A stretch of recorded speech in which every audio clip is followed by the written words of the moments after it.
Hello everyone, this is Rob with the AIM Endurance Group. Just kind of wanted to go over some upper body stretches for you, particularly geared towards pre-workout type of exercises, as well as in between sets. The whole thing you have to remember is if you're feeling a tight muscle anywhere during your exercising, that's your body's way of trying to tell you that it's got either a trigger point in formation or whether it's got just a muscle that's trying to shorten up on you, and you might want to take a few minutes to just stretch that particular area and or muscle group, and we want to kind of walk you through those.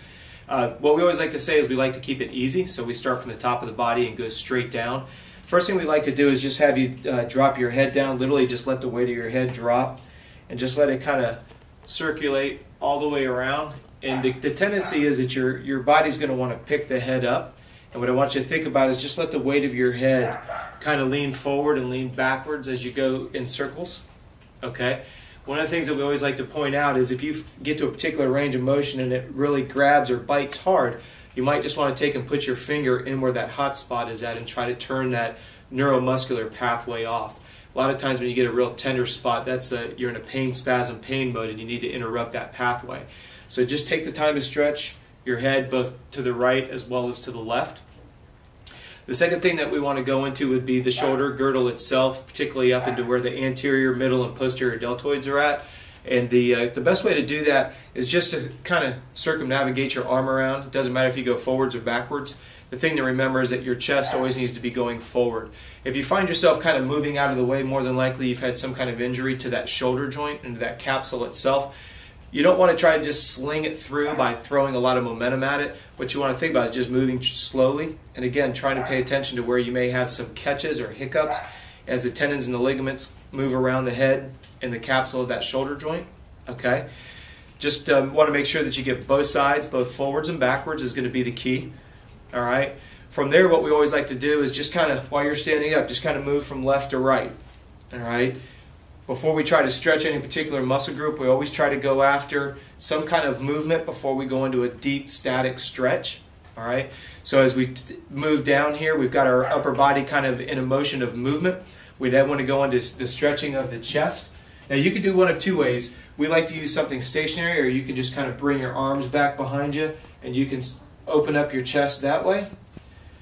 The only limiting factor with that is it's difficult for you without having something to push against to open up the shoulder girdle itself, the chest cavity.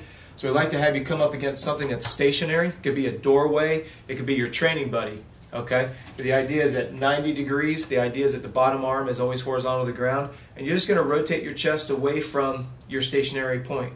All right? You'll feel that stretch into the pecs and into the armpit. And then what we want you to do is just kind of come out, straighten the arm out, and this is going to deepen the stretch from the chest into the internal, in between the ribs, the intercostal muscles, and then into your lower lats. The latissimus dorsi inserts into the lower hip, into the top of the hip girdle. All right? And then you just want to switch sides. So again, you just want to have it at 90 degrees. You want to rotate against it and away from it. You want to come into it with an arm straight, get into the lower back as well as the chest. All right? Then, as you move down from the chest and into the core, as silly as it feels, what you want to do is just kind of hold your hips stationary and just kind of move. And I would really suggest that you keep your hands on your hips. For a lot of you, when you get into this posterior tilt like that, if you've had any back issues in the past, or if your back is already overly tight, it may grab. And if you just are letting the weight of your body go, you could really hurt yourself. But what you want to do is just kind of rotate. Imagine you're rotating on the axis of your spine, and you want to go both forwards and backwards. And again, your whole idea here is that you just want to pay attention to what's tight. Our goal here is to get the external obliques, the rectus abdominis group, everything that you're going to be using through activity needs to be warmed up. All right. From there, what we like to do is go right into the hips, which is going to be your glutes, your quads, and your hamstrings. If you haven't had a chance to already go to our other videos, we have 2 videos that have been captured on the hamstrings and the quads. But just to briefly review those, the key is that you want to have that bottom leg forward. And what you're going to do is you're just going to stretch straight down to isolate your hamstrings. You want to come back up to neutral. You want to let the leg rotate outward. That's going to isolate the abductor, the inside of the leg. Come back up to neutral. Come out to the other side and back down. Now for the sake of your video, I'm going through them relatively quickly, but what you want to think about is you want to hold each stretch in a static position for about 3 to 5 seconds. If you feel the tension, it's called the myotactic stretch reflex. If you feel the muscle really starting to grab and jolt, you need to back off a little bit. Okay, you don't want to be pulling that attachment off the bone. It totally defeats the purpose of stretching. So by doing that exercise there, you've got your hamstrings, the inner and outer part of your hips, okay? And then the last one that you're going to want to do for quadriceps is just let your knee point straight down, a little bit of a gap between your heel and your bottom. Notice that I'm sitting up nice and straight. If I want to deepen the stretch, I tilt my hips. The key is to not yank your foot up to your bottom. It just puts a lot of stress on the patella tendons.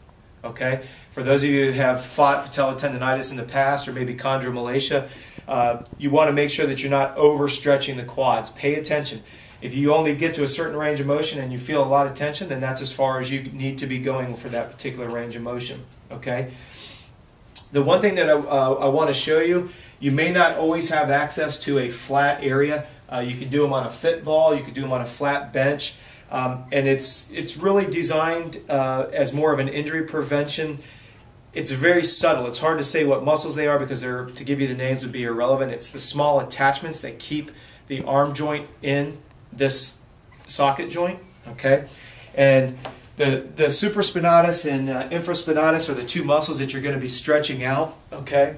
And what you want to be thinking about is you want something very light. This is only 5 pounds. Okay, it's not how much weight you use. And you'll notice that I'm starting with my arm horizontal to the ground. And all I'm going to do is I'm just going to let that go back and drop. Notice my arm is still horizontal. And I'm just going back till I feel a stretch in my shoulder. Hold that for 2 to 3 seconds. Now I'm just going to anteriorly rotate it until I feel a little bit of tension in the shoulder. And then I'm going to stop. If you use too much weight, you're not going to be able to stop it. You're going to tear your shoulder. But by adding just a little bit of weight, it's going to take it through just about 1 or 2 degrees further than normal, which is going to give you that stretch that we're looking for in the shoulder. Now, if you are somebody who thinks that stretching needs to be a race or a challenge, I wouldn't recommend you do this. This is probably one of the easiest ways to destroy your shoulders.